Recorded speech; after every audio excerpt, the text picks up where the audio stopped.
Фантази мэцанаа нэг сард гоё зүйл тохиох уу, нэг сарын ерөнхий нэрэг ямар нэгэн сонирхолтой зүйл таны амьдрал гарч ирэх хэсгийг хөзрөөрөө үзэж мэдэж өгье. За энэ онцлог маань 1-2 вариантт онцлог байх болно. 1-р вариант, 2-р вариант гэсэн хоёр сонголттой.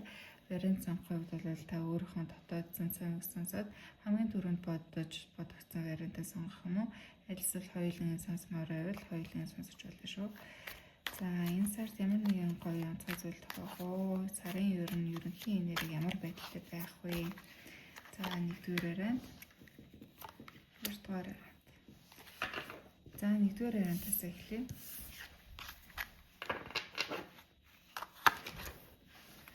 За сарын ерөнхий нэрэг бол мэдээч өөрийнхөө одоо ажил дээр жоохон саад гарах юм уу те, ямар нэгэн зүйлийг хүлээгээд авах шүү байна. Энэ онцлог маань ер нь ажил мэргэжил тал дээр гарч ирж байна. За тэгэхээр ямар нэгэн ажлын үйл явцыг хүлээж байгаагаар харагдаж байна.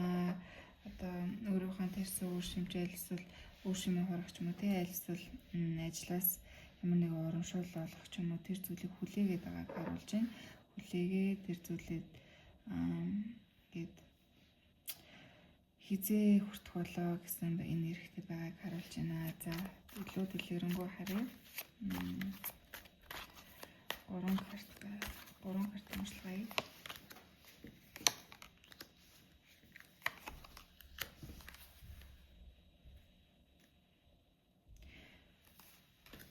За мэдээж бас хүчтэй байхыг сануулж байна.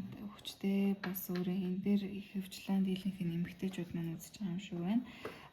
Таны энэ юу яаж байгаа санаа зовоод байгаа асуудал бол та мэдээж боломжийг гартаа татах болно. Таны энэ бүх зүйл одоо энэ хүлээж байгаа одоо энэ ажил хүлээгээд байгаа хүлээлт ч юм бол эцэстээ таны тал шийдэгдэх болно. Та мэдээж яг өмнөх шигээ болж исэн бүх процессыг болдгороо болоод таны тал зүгээр шийдэгдээд та илүү хүчтэй байхыг бол харуулж байна.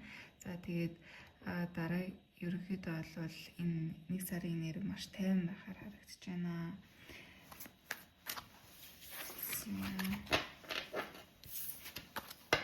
Нэгдүгээр группыг сонгосон хүмүүстээр зөвлөгөө авъя. Ямар зөвлөгөө авах вэ? Зөвлөгөө өгнө үү?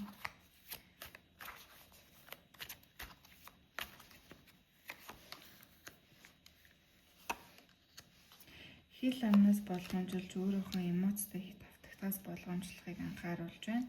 Мэдээж та ямар нэгэн байдлаар бусдад хор өрөөх ч юм уу аль эсвэл хэтэрхий их сэтгэл хөдлөлтөд автаж янз бүрийн хатуу ширүүн